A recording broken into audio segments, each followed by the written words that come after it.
नमस्कार मंडळी, चित्रपट व्याख्याती या चॅनलवर तुमचं स्वागत आहे. आज मी 2024ची सेक्टर 36 ही मूव्ही एक्सप्लेन करणार आहे. मूव्ही मी डिटेलमध्ये एक्सप्लेन केला आहे, तर व्हिडिओ शेवटपर्यंत नक्की बघा. चला तर मग जास्त वेळ न दवडता व्हिडिओला सुरुवात करूया. मूव्हीच्या सुरुवातीला आपण प्रेम नावाच्या मुलाला बघतो, जो टीव्हीवर सब बनेगे करोडपती हा शो बघत असतो आणि त्याला सगळ्याच प्रश्नांची उत्तरे येत होती. प्रेमची पत्नी आणि बाळ गावात राहायचं. प्रेम एका कोठीचा नोकर असतो आणि त्या कोठीची देखभालीची जबाबदारी त्याच्यावर होती. तो एकदम तिथं मौजमध्ये राहायचा, कारण कोठीचा मालक तिथं राहायचा नाही, तर सगळी कोठी प्रेमच्याच हवाली होती. आता प्रेम एक मोठा चाकू घेऊन बाथरूममध्ये जातो. तिथं एका मुलीची बॉडी पडली असते. त्या बॉडीचे तो तुकडे तुकडे करतो. आता आपण यानंतर इन्स्पेक्टर पांडेला बघतो, जो धाडसी, इमानदार, वर्दीशी वफादार तर बिलकुलच नसतो. तर सिस्टीम जसं चालतंय त्या ओघाने प्रवाहाने जाणारा तो होता. एक व्यक्ती त्याच्या मुलीची मिसिंग कंप्लेंट घेऊन आला असतो, तर पांडे त्याची कंप्लेंट घेण्यास मना करतो आणि बोलतो की तू जिथं राहतोस तिथं तर मुलं गायब होतातच, तर काळजी करू नकोस, येईल तुझी मुलगी परत. आता तो व्यक्ती स्टेशनमध्ये पोस्टर लावायला जातो, तर बघतो की तिथं खूप साऱ्या मिसिंग पोस्टर ऑलरेडी लागलेल्या आहेत. म्हणजे ती पहिली केस नव्हती. तर यावरून आपण पोलिसांचा केअरलेसपणा बघू शकतो. ही तीच मुलगी होती जिचे प्रेमने तुकडे तुकडे केले होते. आता आपण मुलांना क्रिकेट खेळताना बघतो, तर बॉल नालीमध्ये जातो. तर बॉल काढण्यासाठी अली नामक मुलगा जातो. बॉल तर मिळतोच, पण सोबतच हाताचं स्केलेटन पण मिळतं. म्हणून आता तिथं पोलीस पण येतात इन्व्हेस्टिगेशनसाठी. ती नाली सेक्टर 36 आणि राजीव कॅम्पच्या मधली नाली होती, जिथं इमिग्रंट्स राहायची. पोलिसांना वाटतं की कोणा माकडाचा हात वगैरे असेल, म्हणून ते या प्रकरणाला जास्त सिरियसली घेत नाहीत. आपल्याला प्रेम हे सगळं कोठीमधून बघताना तिथे दिसतो. ती कोठी नाल्याच्या बाजूलाच होती. आता रात्री अली कुठं जात असताना प्रेम त्याला चॉकलेटची लालूच देऊन किडनॅप करतो. तो आधी त्या मुलांशी जबरदस्ती करायचा आणि मग त्यांचे तुकडे तुकडे करायचा. प्रेमला कसलीच भीती वाटत नव्हती. त्याला माहिती होतं की ही मुलं गरिबांची आहे, तर त्यांचा कोण वाली असणार, त्यांचं कोण ऐकणार. स्टोरी मागे जाते, जिथं आपण बघतो की प्रेमचा कसाई मामा त्याच्याशी जबरदस्ती करायचा आणि एक दिवशी प्रेमला राग आला आणि त्याने चाकूने मामाला हलाल केलं असतं. स्टोरी परत प्रेझेंटमध्ये येते, जिथं आपण प्रेमला फ्रीजमधून एक बॉक्स काढून छोटेलाल नामक एका व्यक्तीला देताना बघतो. छोटेलाल हॉस्पिटलमध्ये एक कंपाऊंडर असतो. प्रेम मुलांचे तुकडे केल्यानंतर ते पॉलिथिनमध्ये भरून नाली किंवा गटरमध्ये फेकायचा. आता आपण मुंबईत राहणाऱ्या बस्सी नावाच्या व्यक्तीला बघतो, जो त्याच्या नातींला बोलतो, चल मी तुझे कपडे चेंज करून देतो. तर ती मुलगी बोलते, नाही मला मम्मी पाहिजे. त्याच्या पत्नीच्या येण्याने बस्सी जरा घाबरतो आणि आता तो नॉर्मली बिहेव करतो. ज्या कोठीची देखभाल प्रेम करायचा त्याचा ओनर बस्सीच होता. बस्सी प्रेमला कॉल करून बोलतो की मी उद्या येतोय, तर चुनकीला उद्या रेडी राहायला सांग. चुनकी एका मुलीचं नाव होतं. प्रेमने आजपर्यंत कित्येक मुलांसोबत जबरदस्ती करून त्यांचा जीव घेतला होता. त्यांचे तुकडे करून फेकून दिले होते, पण त्याला जराही चिंता नव्हती. एकदम रिलॅक्समध्ये जगायचा. आता दसऱ्याच्या टाईमला जत्रा भरली असते. रामलीला सुरू असते, ज्यात इन्स्पेक्टर पांडेला आपण रावणाच्या भूमिकेत बघतो आणि त्याचे सहकारी पण तिथं असतात. आता तिथं चुनकीचे वडील येतात आणि बोलतात की किती दिवसांपासून माझी मुलगी मिसिंग आहे. इतक्या दिवसांपासून तुम्ही मला झुलवताय. तुमच्या मुलीसोबत असं झालं असतं तर माहिती पडलं असतं. यावर पांडे भडकतो आणि बोलतो, माझ्या मुलीविषयी कसा बोललास तू? आमची काही लाईफ नाही का? तुमच्या मागेच राहायचं का? जत्रेत प्रेम पण रावणाचा मुखवटा घालून त्याच्या नेक्स्ट शिकारीच्या शोधात आला असतो. प्रेम पांडेच्या मुलीला बेशुद्ध करून नेत असताना पांडेची नजर त्यावर पडते, तर पांडे त्याच्या मागे पडतो. तर प्रेमला मुलीला तिथंच सोडून पडावं लागतं. छोटेलाल पण प्रेमसोबत ॲम्ब्युलन्स घेऊन आला असतो. तर प्रेमला असं पडताना बघून तो एकदम प्रेमला ओळखत नसल्याचा आव आणून पांडेला मुलीला हॉस्पिटल पोहोचवण्यात मदत करतो. पांडे प्रेमला पकडण्याचा प्रयत्न करतो, पण प्रेम त्याच्या हाती लागत नाही. आतापर्यंत पांडे तर इतर पॅरेंट्सला फक्त इन्व्हेस्टिगेशनच्या नावावर झुलवत होता, पण आज जेव्हा त्याच्या स्वतःच्या मुलीसोबत असं झालं, तर त्याला त्या सगळ्या पॅरेंट्सचं दुःख लक्षात आलं होतं. त्यांची वेदना लक्षात आली होती आणि त्याला हे रिअलाईज होतं की तो किती चुकीचं काम करत होता. आता आपण एका श्रीमंत घरच्या विवान नामक मुलाला बघतो, जो स्कूल जात असताना त्याला कोणीतरी किडनॅप करतो. आता आपण पांडेला बघतो, जो चुनकीच्या वडिलांना स्वतः बोलावतो आणि त्यांची FIR लिहून घेतो. चुनकीचे वडील सांगतात की एक रिक्षावाल्याने चुनकीला B5च्या बाहेर सोडलं होतं आणि चुनकी नेहमी तिकडूनच रिक्षा घ्यायची. सगळीकडे विवानच्या किडनॅपिंगच्या चर्चा असतात, पूर्ण मीडिया, पोलीस फोर्स या केसच्या मागे लागली असतात. आता पांडे B5मध्ये विचारपूस करायला जातो. ते घर बस्सीचं असतं आणि दरवाजा उघडतो प्रेम. पांडे बस्सीला विचारपूस करू लागतो. तर बस्सी त्याच्या कनेक्शनविषयी सांगतो की तुमचे सिनियर आणि मी सोबतच शिकलो आणि मिनिस्टरचा मुलगा पण माझ्या ओळखीतला आहे. म्हणजे तो यातून सांगण्याचा प्रयत्न करत होता की माझी पोहोच खूप दूरपर्यंत आहे. तेव्हा तिथं चुनकीचे वडील येऊन ओरडू लागतात की या माणसाने माझ्या मुलीवर जबरदस्ती केली. तर बस्सी बोलतो की मी तुला त्याचे पैसे दिले होते आणि तू मलाच उलट बोलतोय. आपल्याला माहिती पडतं की चुनकीचे वडील चुनकीकडून वेश्यावृत्तीचं काम करून घ्यायचे. आधी तर पांडे चुनकीच्या वडिलांनाच धुतात की तो वडील असूनही स्वतःच्या मुलीकडून असे काम करून घ्यायचा. बस्सी पांडेच्या सिनियरला कॉल करतो. तर सिनियर पांडेला तिकडून इमिजिएटली बोलवतात. सिनियर जवाहर बोलतो की तुला केस सॉल्व्ह करायची असेल तर विवांची केस सॉल्व्ह कर ना. एका निष्पाप माणसाला का त्रास देतोय? जे मी बोलतोय ते जर केलंस तर तू खूप पुढे जाशील.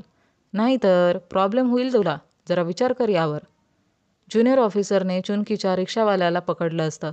त्याच्याकडून चुनकीचा फोन जप्त केला जातो. पांडे चुनकीच्या केसची पूर्ण रिपोर्ट बनवून सिनियरकडे सबमिट करतो की चुनकी जेव्हाही कोणत्या ग्राहकाला भेटायला जायची याच रिक्षावाल्यासोबत जायची. याच रिक्षावाल्याने तिला बस्सीच्या घरासमोर सोडलं होतं. बस्सी चुनकीच्या वडिलांना प्रत्येक महिन्याला एक फिक्स अमाऊंट द्यायचा आणि चुनकीला प्रत्येक रात्रीचे पैसे द्यायचा. रिक्षावाला जेव्हा चुनकीला आणायला गेला तर दरवाजा प्रेमनेच उघडला होता. चुनकीचा फोन रिक्षावाल्याला दिला आणि बोलला की याची विल्हेवाट लाव. रिक्षावाल्याने काही केलं नाही, पण प्रेम नक्कीच यामध्ये इन्व्हॉल्व आहे. तर आपल्याला त्याला कस्टडीमध्ये घेऊन सगळं सत्य बाहेर काढावं लागेल. सिनियर बोलतो की माझ्या इतक्या समजावल्यानंतरही तू या केसमध्ये बस्सीला खेचतोय, तर तू आता थोड्या दिवसासाठी सस्पेंड राहणार. इथे इतक्या गरीब मुलं गायब झाली होती, पण त्यांच्याशी कोणालाही काही घेणं देणं नव्हतं. पण एका श्रीमंत घरचा मुलगा जेव्हा किडनॅप झाला तर सगळी मीडिया आणि पोलीस फोर्स त्या केसच्या मागे लागली होती आणि त्या किडनॅपर्सना 2 दिवसात त्यांनी शोधून काढलं होतं. पांडे जरी सस्पेंड झाला होता तरी तो शांत बसला नव्हता. तो प्रेमवर नजर ठेवून होता. तर त्याला छोटेलाल दिसतो प्रेमसोबत. बस्सीचं घर आणि फॅमिली तर मुंबईमध्ये राहायची, पण तो इकडे फक्त त्याच्या मौजमस्तीसाठी यायचा आणि ते दोघं जेही करायचे त्याचा एक व्हिडिओ पण बनवायचे. पांडेला लक्षात येतं की ॲम्ब्युलन्सवाला पर्सन प्रेमसोबत मिळाला आहे. तर तो ज्युनियर ऑफिसरसोबत त्याला पकडून चांगलीच त्याची धुलाई करतो. तर तो सांगतो की तो प्रेमपासून ऑर्गन्स घेऊन विकायचा. आता पांडेचा सस्पेन्शन टाईम संपतो. तर तो परत रिजॉईन होतो आणि आपण बघतो की पांडेचे सिनियर जवाहरचे पण ट्रान्सफर होऊन नवीन सिनियर तिथे आले आहेत. पण जवाहरला माहिती असतं की पांडे ही केस सोडणार नाही, तो असा शांत बसणार नाही. म्हणून तो पांडेच्या ज्युनियरला पैशांचा लालूच देऊन त्याच्या साईडला करतो. आता पांडेने जिथं छोटेलालला लपून ठेवलं होतं तिथं गुंड येऊन छोटेलालला पकडून घेऊन जातात आणि ते गुंड बस्सीचेच असतात. पांडे नवीन सिनियरला सगळं सांगून छोटेलालकडे घेऊन जातो. तर बघतो की तिथून छोटेलाल गायब आहे.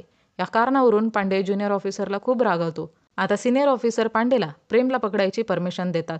तर पांडे लगेचच त्याला पकडतो. पण तरीही प्रेम एकदम रिलॅक्स असतो, एकदम निश्चिंत. पांडे स्टेशन येताच प्रेम पांडेला बोलतो, मला नव्हतं माहिती ती तुमची मुलगी आहे. माहिती असतं तर असं केलं नसतं. माफ करा मला. पुढच्या वेळेपासून अशी चूक होणार नाही. सब बनेंगे करोडपतीची वेळ होत आली आहे. तर जेही विचारायचं असेल ते लवकरात लवकर विचारा, नाहीतर माझा शो जाईल. पांडे विचारतो की तू चुनकीला ओळखतोस? तर प्रेम बोलतो, हो ओळखतो, मीच तर मारलं तिला. पांडे आणि सिनियर ऑफिसर एकदम अचंबित असतात की इतका चिल होऊन तो कसं काय आन्सर करू शकतो. प्रेम बोलतो की पापाजी म्हणजेच बस्सी घरी नव्हते, तर मी कस्टमरच्या बहाण्याने तिला कॉल केला. इतक्या दिवसापासून मला ती इशारे करत होती. मी तिला बोललो कस्टमर आहे तर ये. ती आली. तिला चहा, दारू सगळं पाजलं. पण ती ॲटिट्यूड दाखवू लागली. बोलली की कस्टमर असेल तर सांग, नाहीतर मी निघते. मग ती जाऊ लागली. मग मी तिला थांबवून माझ्या मनातलं सगळं बोललं की मला माहिती आहे तू पापाजीसोबत काय करतेस, पण मला काही प्रॉब्लेम नाही आणि मला हेही माहिती आहे की तुला माझ्यासोबत पण करायचं आहे. मी असं बोलल्यावर ती माझ्यावर हसू लागली. ती बोलली की अरे भिकारी नौकर, स्वतःची लायकी बघून बोल. मी तिला बोललो की जरा नीट बोल. तुझ्या बापाचा नौकर नाही मी. पैशांसाठी करतेस ना तू हे सगळं? तर मी तिच्या तोंडावर पैसे फेकून मारले. तर ती बोलली की इतक्या पैशात स्वतःच कर. तिला माहिती नव्हतं माझा मामा माझ्यासोबत काय करायचा. मी नंतर तिचे तुकडे करून कुत्र्यांना चारले. काही स्वतः पण खाल्ले. जेव्हा मी माझ्या मामाचं कच्चं लिव्हर खाऊ शकतो, मग ती मुलगी काय चीज होती? प्रेम करायचो म्हणून काय बेइज्जती पण सहन करणार का? मारलं मग तिला. बाकी पापाजी बघतील. ते सांभाळतील या मॅटरला. ती मेल्यानंतर तर केलंच ना मी तिच्यासोबत जे मला करायचं होतं. तर काय फायदा झाला मग अकड दाखवून? आता प्रेम त्याची पूर्ण पद्धत सांगतो की त्याने कसं तिला मारलं, कसं तिला आणि इतरांना कापलं, त्यांची विल्हेवाट कशी आणि कुठे लावली. पांडे प्रेमला विचारतो, "तू त्या लोकांचे ऑर्गन मग तू त्या छोटेलाला विकायचा ना?" तर प्रेम बोलतो, "हो." त्यांच्यासोबत जबरदस्ती करून मांस खाऊन तर काही फायदा नव्हता. तर मग मी माझं डोकं लढवलं आणि मग ऑर्गन विकून तो बिझनेस केला. सिनियर विचारतात, "खाणं म्हणजे काय?" तर प्रेम बोलतो की मी मामाला खाल्ल्यानंतर माझ्या जिभेला ह्युमन मीटची सवय लागली होती. मी 1-1.5 वर्ष खूप कंट्रोल केलं, पण तलब शांत झाली नाही. तर मग मी केलं जे मला पाहिजे होतं. आतापर्यंत 22-24 मुलांना मारून त्यांचं मांस खाल्लं आणि त्यांचे ऑर्गन विकले. तुम्ही पटापट क्वेश्चन विचारा. शोची वेळ होत आली आहे. टाईम नाही माझ्याकडे. पांडे त्याला थोबाडीत मारून विचारतो, का मारलंस त्या मुलांना? तर प्रेम बोलतो, तुझ्या मुलीला तर नाही मारलं ना? मग का परेशान होतोय? तर पांडे बोलतो, माझ्या आणि त्या मुलांमध्ये काय फरक?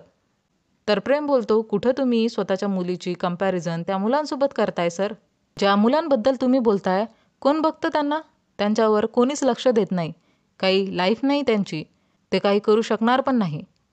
त्यांचे आई-वडील फक्त त्यांना जन्माला घालतात. ते फक्त खाऊन पिऊन कोणाच्या तरी झाडू-पोछा करणार, टीव्ही बघणार, स्वप्न बघणार आणि शेवटी त्याच ब्रिजखाली सडून मरून जाईल.